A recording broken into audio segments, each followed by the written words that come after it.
Alhamdulillah, wassalatu wassalamu ala rasulillah wa ala alihi wa sahbihi wa mawala. Subhanaka la ilma lana illa ma 'allamtana innaka antal alimul hakim.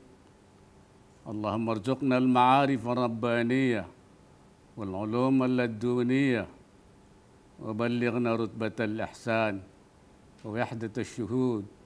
Walhamdulillahi Rabbil Alamin. Yang saya hormati Bapak Presiden Republik Indonesia, para kepala lembaga negara, para menteri kabinet Indonesia Maju, forum koordinasi pimpinan daerah seluruh Indonesia, para tokoh dan pemuka lintas agama seluruh Indonesia, ulama anal kiram wa habaiban al afadil, hadirin dan undangan yang berbahagia. Pada kesempatan yang baik ini, saya mengajak kita semua untuk memanjatkan syukur kehadirat Allah Subhanahu wa taala, karena Allah Subhanahu wa taala telah memberikan kemerdekaan kepada kita bangsa Indonesia. Marilah kita terus berdoa agar kita memperoleh berkah, rahmat dan inayahnya, sehingga kita mampu menghadapi semua hal yang menjadi tantangan kita, khususnya dalam menghadapi pandemi COVID-19.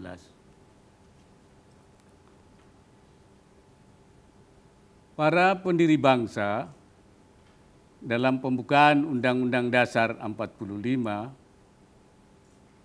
telah menyatakan bahwa kemerdekaan Republik Indonesia tidak hanya didorong oleh keinginan luhur bangsa Indonesia, yang merupakan hasil perjuangan bangsa Indonesia, tetapi juga kemerdekaan ini adalah berkat rahmat Allah, Tuhan yang Maha Kuasa.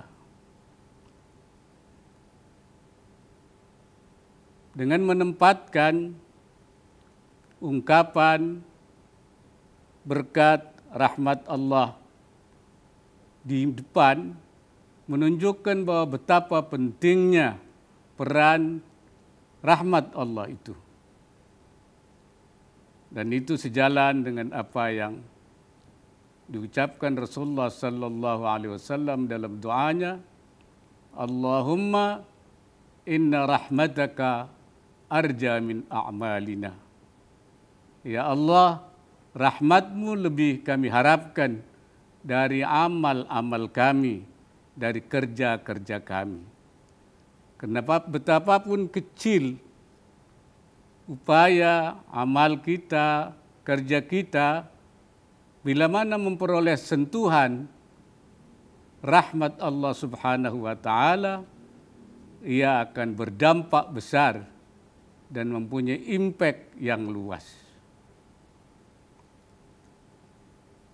Sesungguhnya rahmat Allah yang diberikan kepada kita bangsa Indonesia pada saat kita memperjuangkan Republik ini bukan hanya berupa inayah, rabbaniyah, pertolongan Allah sehingga kita memenangkan perjuangan, tetapi munculnya keberanian, munculnya semangat perjuangan, bahkan juga munculnya kebangkitan nasional, itu pun juga merupakan rahmat Allah.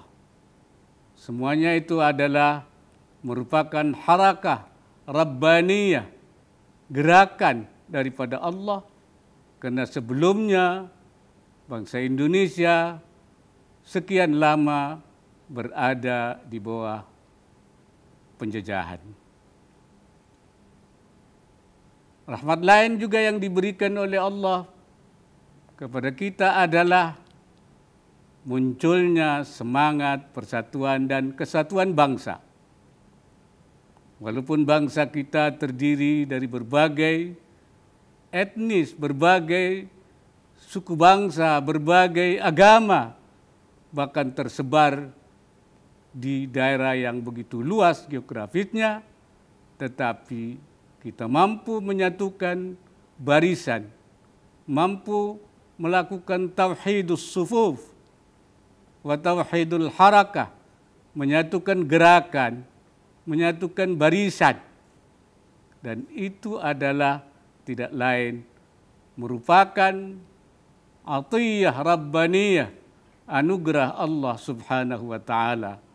Itu adalah rahmat Allah Subhanahu wa taala.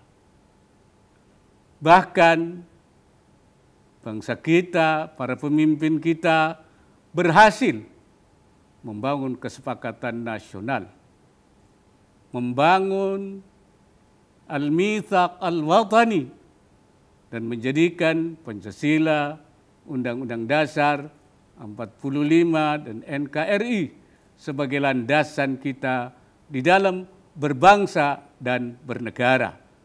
Itu adalah atiyah rabbaniyah, anugerah Allah. Karena itu saya menyatakan atau menamakan negara ini sebagai negara kesepakatan atau al-mitsaqul watani yang harus kita jaga. Marilah kita terus berdoa kepada Allah. Semoga semangat persatuan dan kesatuan bangsa, semangat perjuangan, semangat kebangkitan nasional itu terus dapat kita tumbuhkan dan kita bangkitkan untuk menghadapi berbagai tantangan yang kita hadapi, khususnya dalam menghadapi COVID-19 yang sedang kita hadapi sekarang ini. Nabi Muhammad sallallahu alaihi wasallam memberikan petunjuknya kepada kita. Beliau katakan, ista'in billah wa la ta'jiz. Mintalah pertolongan kepada Allah dan jangan lemah, bangun kekuatan. Bukan hanya minta, tapi juga membangun kekuatan kita sendiri. Kekuatan bisa kita bangun manakala kita bisa menumbuhkan kembali kekuatan nasional kita yang pernah kita miliki ketika kita memperjuangkan kemerdekaan Republik Indonesia. Satu hal lagi yang perlu menjadi contoh dan teladan buat kita semua dari perjuangan para pendahulu kita, yaitu adanya cinta tanah air atau hubbul watan. Cinta tanah air inilah yang mendorong para pejuang kita berjuang mati-matian, bersatu padu, bahu-membahu, yashuddu ba'duhu ba'dan, saling menopang satu sama lain, tidak takut mati, dan tidak peduli siapa yang menjadi pemimpin perjuangan pada waktu itu. Yang penting bagi mereka adalah satu hal, Indonesia merdeka. Semangat hubbul watan minal iman itu pula yang mendorong Hadratus Syekh Hasyim Asy'ari pada bulan Oktober 1945 ketika Indonesia baru saja 2 bulan diproklamirkan. Ketika datang kembali penjajah ingin menjajah kembali Indonesia, ketika dalam situasi yang kritis, ketika kekuatan nasional kita belum terkonsolidasi, tampil Hadratus Syekh Hasyim Asy'ari membuat fatwa jihad dan kemudian dilanjutkan dengan resolusi jihad yang menggerakkan masyarakat Indonesia khususnya di Surabaya untuk bertempur mati-matian melawan penjajah Nika, yang kemudian terjadilah pertempuran 10 November dan berhasil mengusir penjajah. Indonesia yang baru lahir 2 bulan itu dapat terselamatkan. Itulah semangat hubbul watan minal iman, cinta tanah air bagian daripada iman. Andai kata kita sekarang bangsa Indonesia mampu menumbuhkan semangat hubbul watan minal iman ini, insya Allah apapun tantangan yang kita hadapi pasti akan kita atasi bersama. Allahumma adfa'anna hadhil musibah